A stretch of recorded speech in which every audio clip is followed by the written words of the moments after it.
नमस्ते प्यारे विद्यार्थी, कैसे हैं आप सब। हमें उम्मीद है कि आप सब बहुत अच्छे होंगे। प्यारे विद्यार्थी, आज हम आप सभी के क्लास 10th के एनसीईआरटी का जो विज्ञान का पहला चैप्टर है, रासायनिक अभिक्रिया एवं समीकरण, जिसे हम बोल सकते हैं केमिस्ट्री यानी कि रसायन विज्ञान के प्रथम चैप्टर का नाम रासायनिक अभिक्रिया एवं समीकरण। उसमें जो भी आपके इम्पोर्टेंट्स परिभाषा है, इम्पोर्टेंट्स कॉन्सेप्ट है, जो भी सूत्र हैं, मैं आपको इस वीडियो में बताने वाला हूं। तो प्लीज़ आप वीडियो को लास्ट तक जरूर देखिएगा। ऊपर वीडियो को देखें तो क्या क्या हम इस वीडियो में देखने वाले हैं। तो सबसे पहले मैं आप सभी को रासायनिक अभिक्रिया का परिभाषा कराऊंगा, उसके बाद रासायनिक समीकरण, संयोजन अभिक्रिया, वियोजन अभिक्रिया, विस्थापन अभिक्रिया, द्विविस्थापन अभिक्रिया, उपचयन, अपचयन, रेडॉक्स अभिक्रिया, ऊष्माक्षेपी अभिक्रिया, ऊष्माशोषी अभिक्रिया, संक्षारण, विकृत गंधिता। तो ये सारी चीजें जो है मैं इस छोटे सी वीडियोज में करने वाला हूँ। तो प्लीज आपने यदि अभी तक चैनल को सब्सक्राइब नहीं किया है तो चैनल को सब्सक्राइब कर लीजिए और साथ में वीडियो को लाइक करके अपने दोस्तों तक शेयर कर दीजिएगा, क्योंकि यह वीडियो बहुत ही धांसू और दमदार होने वाला है। तो बढ़ते हैं हम इस चैप्टर के सबसे पहले और महत्वपूर्ण परिभाषा की ओर। पहला परिभाषा जो आपके चैप्टर के नाम से ही है, रासायनिक अभिक्रिया, जिसको हम इंग्लिश में कहते हैं केमिकल रिएक्शन। आप चाहे तो कॉपी पे नोट डाउन कर सकते हैं या फिर आप मेरे व्हाट्सएप ग्रुप से जुड़ जाइएगा, चैनल से जुड़ जाइएगा, जिसका लिंक मैंने आप सभी को डिस्क्रिप्शन में दे रखा है। तो वहां भी मैं आपको प्रोवाइड करा दूंगा और दे दूंगा। तो पहला क्या है, रासायनिक अभिक्रिया, जिसे हम इंग्लिश में कहते हैं केमिकल रिएक्शन। तो इसे क्या कहते हैं, कैसे कहते हैं, जब एक या एक से अधिक पदार्थ, क्या होता है, जब एक या एक से अधिक पदार्थ आपस में क्रिया करके नए गुणधर्म वाले पदार्थ का निर्माण करते हैं तो उसे रासायनिक अभिक्रिया कहते हैं। रासायनिक अभिक्रिया किसको कहते हैं, जब एक या एक से अधिक, ठीक है, जब एक या एक से अधिक पदार्थ आपस में क्रिया करके नए गुणधर्म वाले नए पदार्थ का निर्माण करते हैं तो उसे रासायनिक अभिक्रिया कहते हैं। एक बहुत ही छोटा सा और आपके घर का साधारण एग्जांपल लेके बताता हूँ। जैसे कि चावल का पकना, चावल कैसे पकता है, तो जब आप चावल लेते हैं, उसके बाद पानी लेते हैं, ठीक है, चावल और पानी का अभिक्रिया करके जब हम उस पे उष्मा देते हैं तो वो अभिक्रिया करके भात बनाता है या फिर आप पका हुआ चावल बनाता है। तो जब पका हुआ चावल बनता है तो वो क्या होता है, न तो पूरी की पूरी गुणधर्म आपको पानी से मिलता है और ना ही वो उसका गुणधर्म जो है वो चावल से मिलता है, यानी कि एक नए गुणधर्म वाले नए प्रकार के पदार्थ का निर्माण करता है। तो उसे हम रासायनिक अभिक्रिया कहते हैं। जैसे कि यहाँ पे एग्जाम्पल में दिया हुआ है, भोजन का पचना। भोजन जब पच जाता है, जैसे आप चावल खाए तो क्या चावल पचने के बाद चावल ही रहता है, नहीं रहता है। जैसे कि लोहे पे जंग लगना, लोहे पे जंग जो लगता है वो किसी न बाहर के बैक्टीरिया ऑक्सीजन से पानी से अभिक्रिया करके लगता है। तीसरा है कि आपका मैग्नीशियम रिबन का दहन, ये सभी क्या है, रासायनिक अभिक्रिया है। मैग्नीशियम रिबन के दहन का मैं आप सभी को सूत्र भी लिख के दिखाता हूँ कैसे होता है। जैसे कि मानो कि ये Mg से आप जानते हैं कि मैग्नीशियम होता है और ये एक सॉलिड है, ये क्या है, ये एक सॉलिड है। और O2 यानी कि ऑक्सीजन, और ये एक गैस है। जब ये दोनों अभिक्रिया करता है तो मैग्नीशियम ऑक्साइड बनाता है, यानी कि MgO, ये एक प्रकार का सॉलिड बनता है, ठीक है। यानी कि यहाँ पे देखो एक सॉलिड मिला और एक गैस मिला, मिलके एक सॉलिड बनाया। यानी कि मैग्नीशियम रिबन का दहन कैसे होता है, तो MgO2 के साथ रिएक्शन करता है या फिर अभिक्रिया करता है तो वो क्या बनाता है, मैग्नीशियम ऑक्साइड बनाता है, ठीक है, समझ गए आप। बढ़ते हैं अगले प्रश्न की ओर, अगले कॉन्सेप्ट की ओर। दूसरा जो है रासायनिक समीकरण, जिसको इंग्लिश में कहते हैं केमिकल इक्वेशन। तो रासायनिक समीकरण क्या कहते हैं, तो रासायनिक समीकरण जो होता है वह किसी रासायनिक अभिक्रिया को प्रतीकों और सूत्रों के माध्यम से निरूपित करना रासायनिक समीकरण कहलाता है।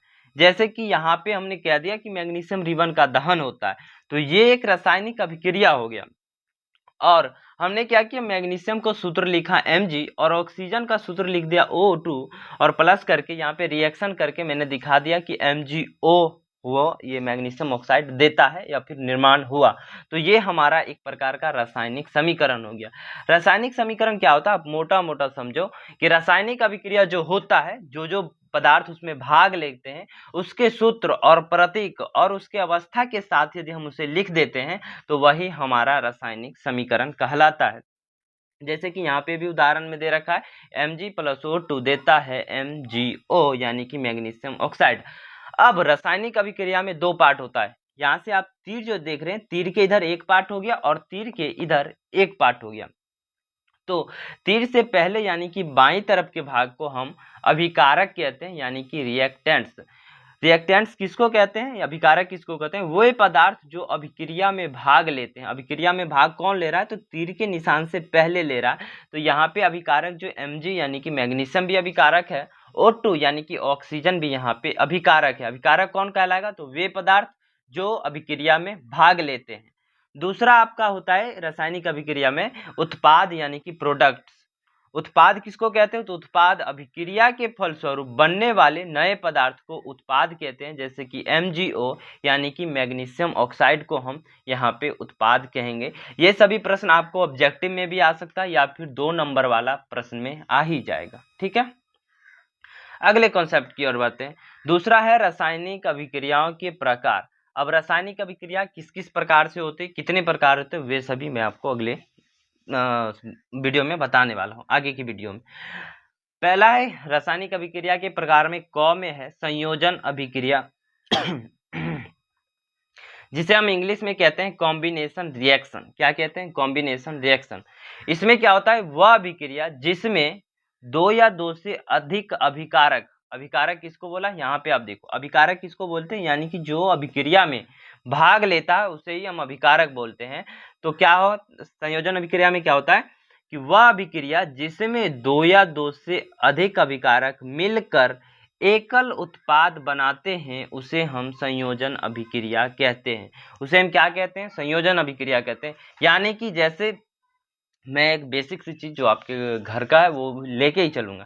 जैसे कि यहाँ से चावल बना, चावल और पानी मिलके सिर्फ एक चीज का निर्माण किया जिसको हम कहते हैं भात। क्या कहते हैं, भात या पका हुआ चावल।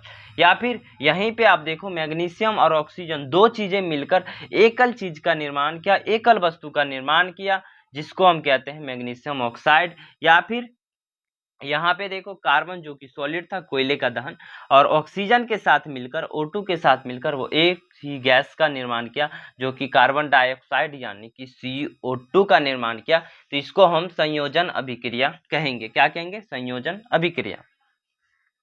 अब बढ़ते हैं अगले प्रश्न की ओर और अगले कॉन्सेप्ट की ओर, वियोजन अभिक्रिया। वियोजन अभिक्रिया किसको कहेंगे, तो बस ठीक उसका उल्टा समझो।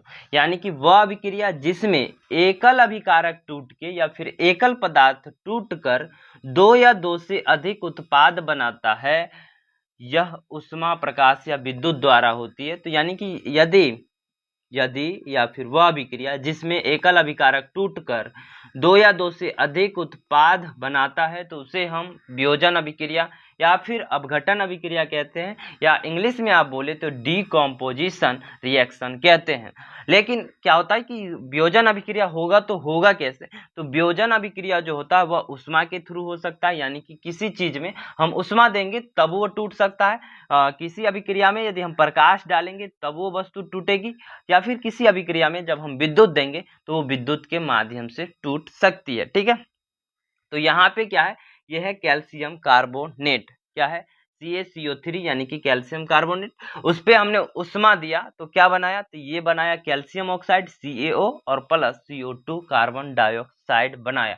यहाँ पे एक था लेकिन जब ऊष्मा मैंने उस पे दिया तो यह टूटकर 2 पदार्थों का निर्माण किया, जो कि एक था कैल्शियम ऑक्साइड और एक था कार्बन डाइऑक्साइड।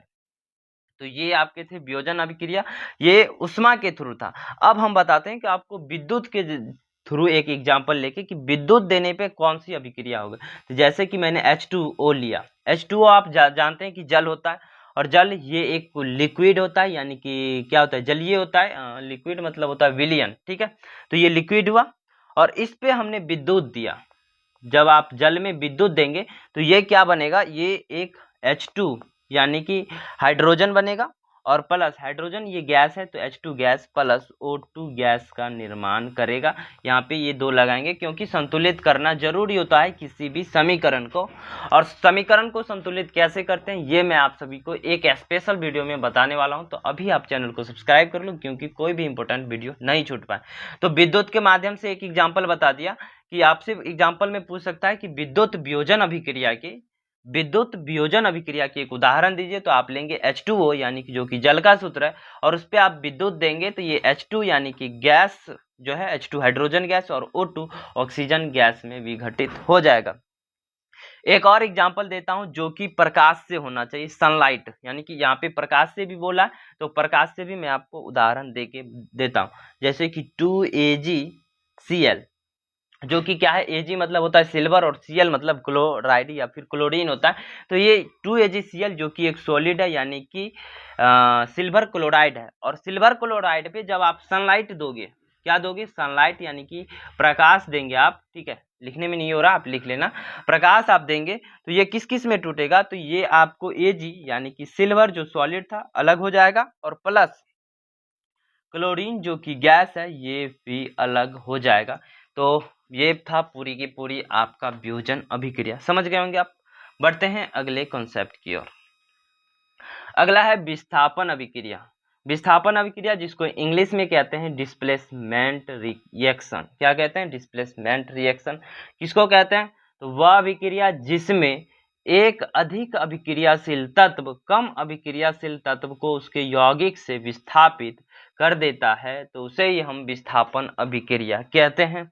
ये एक मैं बहुत ही मजेदार एग्जांपल से समझाता हूँ। जैसे कि मानो एक लड़का है, ठीक है, ये एक लड़का है और उसके साथ एक लड़की है, ठीक है, और उसके साथ एक लड़की है और एक और यहाँ पे लड़का है, प्लस में मानो कि एक और यहाँ पे लड़का है, लड़की नहीं लड़का है, ठीक है। और ये लड़का जो है इससे ज्यादा धनी है, पैसा वाला है, सब चीज जो संपन्न है, देखने में भी सुंदर है। तो इससे ज्यादा क्या हुआ, इससे ज्यादा पावरफुल आदमी हुआ, इससे ज्यादा मानो कि अभिक्रियाशील हुआ। तो क्या करेगा, इससे इसकी और लड़कियां अट्रैक्ट होकर इसके ऊपर चला आएगी, क्या होगी, इसके साथ रहने लगेगी। तो यानी कि क्या हुआ कि ये जो ज्यादा अभिक्रियाशील था तो इसको क्या किया, विस्थापित कर दिया, इसको विस्थापित कर दिया ये अपनी ओर। तो इसी को हम विस्थापन अभिक्रिया कहते हैं। अभी मैं आपको अभिक्रिया से भी समझाता हूँ, ठीक है। एक बार फिर से आप देख लो विस्थापन अभिक्रिया कैसे कहते हैं। वह अभिक्रिया जिसमें एक अधिक अभिक्रियाशील तत्व कम अभिक्रियाशील तत्व को उसके यौगिक से विस्थापित कर देता है, तो उसी को हम विस्थापन अभिक्रिया कहते हैं। जैसे यहाँ पे उदाहरण में देखो Fe जो कि लोहा है, Cu यानी कि CuSO4, Cu का मतलब होता है copper sulphate, CuSO4 copper sulphate के साथ अभिक्रिया करता है। तो क्या करता है कि Fe जो है ये Cu यानी कि कॉपर से ज्यादा अभिक्रियाशील तत्व है। तो जब दोनों रिएक्ट किया, रिएक्शन अभिक्रिया किया, तो ये FeSO4 को ये अपनी ओर खींच लिया। तो ये हो गया FeSO4 प्लस Cu को छोड़ दिया, जैसे कि मैंने आपको लड़का लड़की का एग्जाम्पल लेके समझाया था, ठीक है। तो ये आपके विस्थापन अभिक्रिया थे। इस विस्थापन अभिक्रिया में लोहा क्या होता है, ये लोहा जो है वो कॉपर को विस्थापित कर देता है, क्योंकि लोहा जो है अत्यधिक सक्रिय है, अत्यधिक अभिक्रियाशील तत्व है, ठीक है। बढ़ते हैं अगले प्रश्न, अगले कॉन्सेप्ट की ओर, जो कि है द्विविस्थापन अभिक्रिया, डबल डिस्प्लेसमेंट रिएक्शन।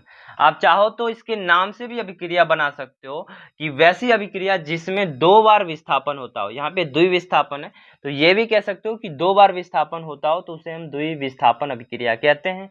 या फिर आप थोड़ी सी किताबी लैंग्वेज में, थोड़ी सी आप समझदार बच्चों की तरह इसका परिभाषा जानना चाहोगे तो ये होता है कि ऐसी अभिक्रिया जिसमें अभिकारकों के बीच आयनों का आदान प्रदान होता है। यानी कि मानो कि ये एक बॉयज है और ये एक गर्ल्स है, ठीक है, और यहाँ पे भी ये एक बॉयज है और ये एक गर्ल्स है। तो क्या करेगा कि ये गर्ल्स मानो यहाँ पे आ गया और ये गर्ल्स यहाँ पे चला गया, यानी कि ये दोनों आपस में बदल लिए, अदला बदली समझो। तो उसी प्रकार से ये क्या करते हैं कि द्विविस्थापन अभिक्रिया में आयनों का आदान प्रदान होता है। एग्जाम्पल के माध्यम से समझते हैं। Na सोडियम सल्फेट SO4, यह है बेरियम क्लोराइड। जब ये दोनों अभिक्रिया करते हैं तो बेरियम के साथ क्लोराइड था, तो अब क्या हो गया कि बेरियम के साथ सल्फेट आ गया, तो ये बेरियम सल्फेट हो गया। सोडियम के साथ सल्फेट था तो सोडियम के साथ क्लोराइड आ गया। तो यही होता है द्विविस्थापन अभिक्रिया। क्या होता है? तो द्विविस्थापन अभिक्रिया में आयनों का आदान प्रदान होता है, या फिर वो उसको विस्थापित कर देता है। नाइट्रोजन सोडियम बेरियम को विस्थापित कर दिया, और बेरियम जो है वो सोडियम को विस्थापित कर दिया, यानी कि 2 बार विस्थापन हुआ। इसीलिए हम इसे डबल डिस्प्लेसमेंट रिएक्शन कहते हैं, द्विविस्थापन अभिक्रिया कहते हैं। समझ गए? इतना आसान से शायद ही कोई आपको समझाएगा। ठीक है, अगला जो कॉन्सेप्ट है वो है अपचयन एवं उपचयन, जिसको हम कहते हैं रेडॉक्स रिएक्शन। अपचयन और उपचयन अभिक्रिया, कभी कभी ऐसी अभिक्रिया होता है जिसमें अलग से उपचयन अभिक्रिया होता है, अलग अपचयन अभिक्रिया होता है, और किसी किसी अभिक्रिया में दोनों साथ साथ होता है। तो अपचयन अभिक्रिया क्या होता है? उपचयन। पहला है उपचयन अभिक्रिया, ऑक्सीडेशन, ऑक्सीजन की वृद्धि या फिर हाइड्रोजन का ह्रास, यानी कि एक ऐसा अभिक्रिया जिसमें ऑक्सीजन का वृद्धि होता हो या फिर हाइड्रोजन का ह्रास यानी कि कमी होता हो, तो उसको हम उपचयन अभिक्रिया बोलेंगे। जैसे कि देखो, कार्बन प्लस ऑक्सीजन मिला, कार्बन प्लस ऑक्सीजन मिलके ये क्या देता है? CO2 कार्बन डाइऑक्साइड, आप सभी जानते हैं। तो ये क्या हुआ? इसके पास ऑक्सीजन नहीं था, ऑक्सीजन का वृद्धि हो गया, तो इसका मतलब है कि ये अपचयन अभिक्रिया हुआ, यानी कि ऑक्सीडेशन रिएक्शन हुआ। अगला सवाल है, अगला प्रश्न है कि अपचयन रेडक्शन अभिक्रिया, अपचयन यानी कि रेडक्शन अभिक्रिया, तो इसमें क्या होता है कि ऑक्सीजन का ह्रास होता है, ऑक्सीजन की कमी होती है और हाइड्रोजन की वृद्धि होती है, तब हम उसे अपचयन अभिक्रिया कह सकते हैं। इसका भी एक एग्जांपल मैं आपको बताता हूँ, जैसे कि CuO copper oxide plus H2 यानी कि हाइड्रोजन देता है, ये दोनों मिलके क्या देता है? तो ये देगा आपको Cu प्लस H2O। क्या देता है? Cu plus H2O। अब देखो यहाँ पे क्या था कि एक ऐसी अभिक्रिया जिसमें ऑक्सीजन का ह्रास होता है, यहाँ पे Cu के साथ यानी कि कॉपर के साथ ऑक्सीजन था, लेकिन यहाँ पे क्या हो गया? ह्रास हो गया। यहाँ पे देखो ऑक्सीजन के साथ कॉपर था लेकिन हाइड्रोजन की वृद्धि हो गई, तो इसी का मतलब हुआ कि यह इसमें अपचयन अभिक्रिया हुई है। ठीक है, क्या हुआ है? तो अपचयन अभिक्रिया हुई है। वैसे आप देखो तो इस एग्जाम्पल में दोनों चीजें हो रही है, अपचयन भी हो रही है और उपचयन भी हो रहा है। ये आपके बुक का ही एग्जाम्पल है। अगला है कि रेडॉक्स अभिक्रिया, रेडॉक्स किसको कहते हैं? जब एक ही अभिक्रिया में अपचयन और उपचयन दोनों साथ हो, तो उसी को हम क्या कहते हैं? रेडॉक्स अभिक्रिया कहते हैं। तो जैसे कि आप देखो यहाँ Cu के लिए ये क्या हो रहा है? अपचयन हो रहा है, यानी कि ऑक्सीजन का ह्रास हो रहा है, इसके लिए ऑक्सीजन का ह्रास हो रहा है। लेकिन H2 के लिए देखो तो ये ऑक्सीजन का वृद्धि हो रहा है यहाँ पे, तो ये क्या हो गया? ये आपका अपचयन उपचयन अभिक्रिया रेडॉक्स अभिक्रिया होगा। ये भी आप समझ गए होंगे, बहुत आसान था। अगले सवाल की और अगले कॉन्सेप्ट की ओर बढ़ते हैं, जो कि है उष्मा के आधार पर अभिक्रिया। अब उष्मा के आधार पर कितनी अभिक्रिया होती है, कैसी होती है?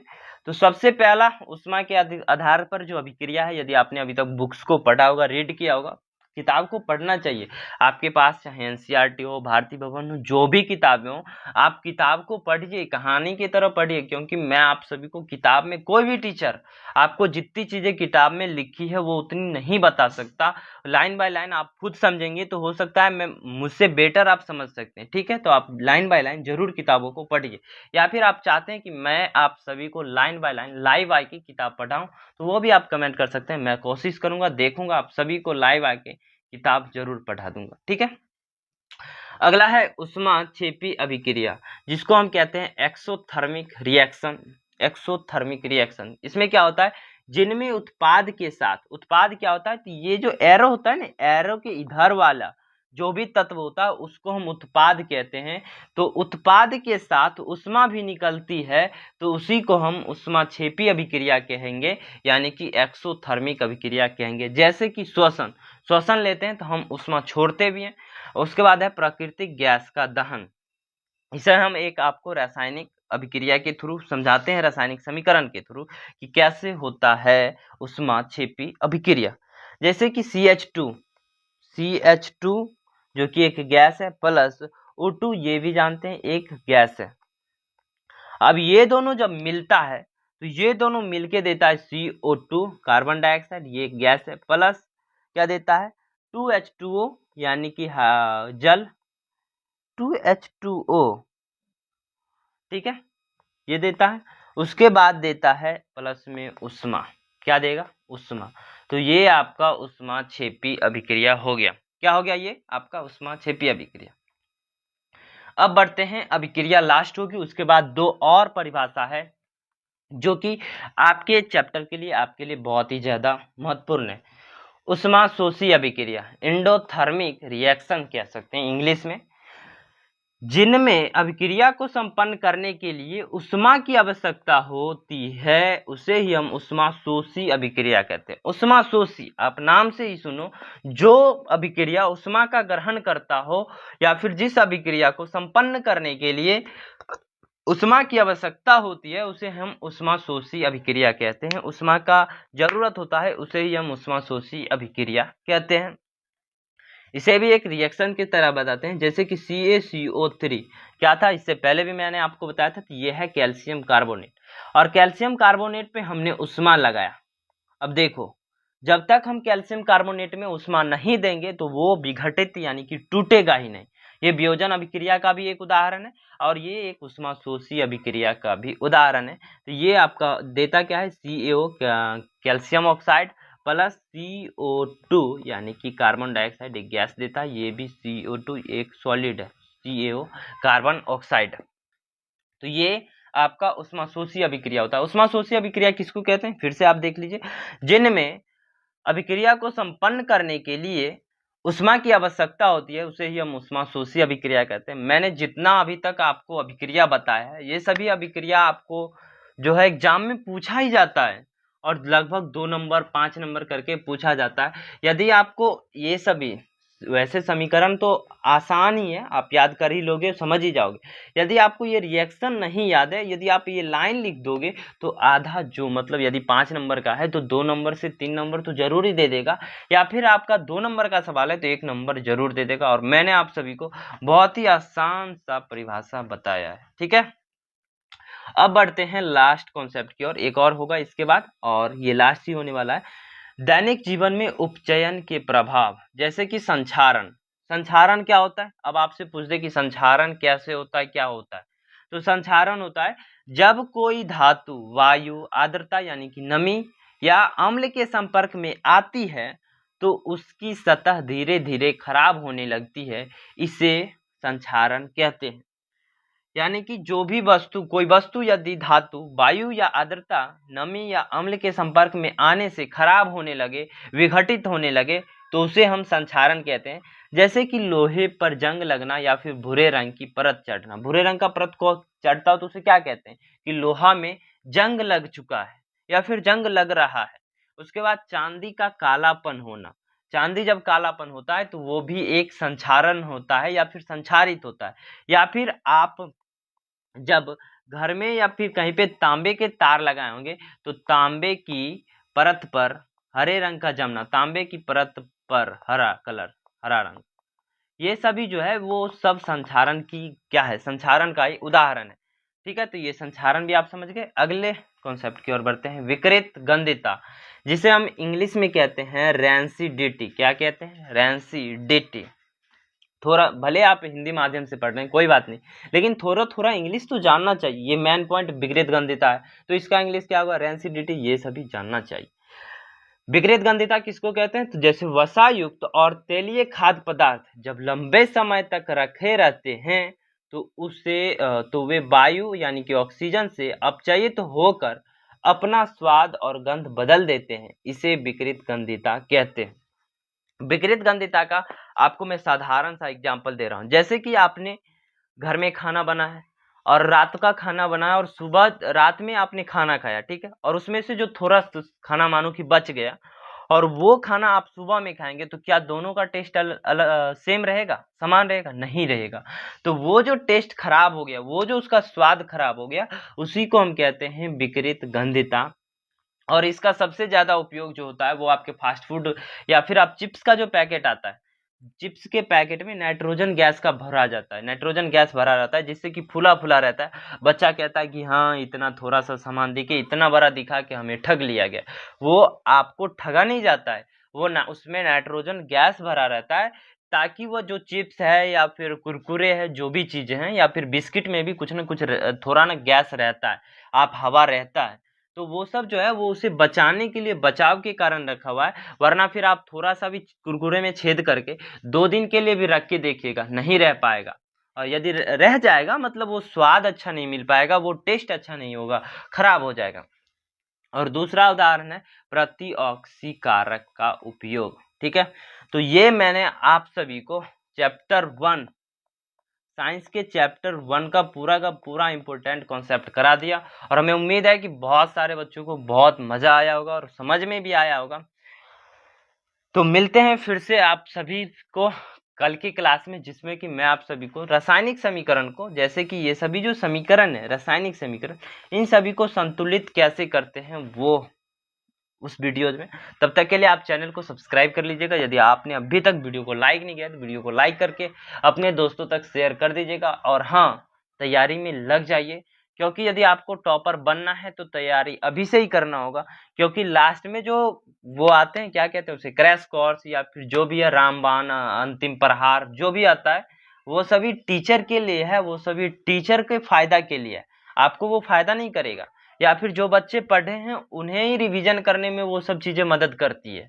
ठीक है, आप जो चाहोगे 2 से 3 महीने की तैयारी करके आप पूरे सिलेबस कवर कर लो, अच्छे नंबर ले आओ, वो नहीं हो पाता है। 1 साल की मेहनत लगती है। जब आप 2-3 महीने बच्चे पढ़ते हैं ना, तो बाहर निकलते हैं तो ऐसा बोलते हैं कि हमने जो पढ़ा वो आया ही नहीं, जो आया मैंने पढ़ा ही नहीं था। तो आप पूरा का पूरा सिलेबस पढ़ के जाइए, सिलेबस से बाहर कभी नहीं आ सकता है। ठीक है, तो मिलते हैं आपसे फिर से कल के वीडियोज में। तब तक के लिए आप चैनल को सब्सक्राइब नहीं किया है तो फिर से कह रहा हूँ, चैनल को सब्सक्राइब कर लीजिए, क्योंकि पूरी की पूरी तैयारी मैं आप सभी को इस यूट्यूब पे फ्री में कराने वाला हूँ। Thank you.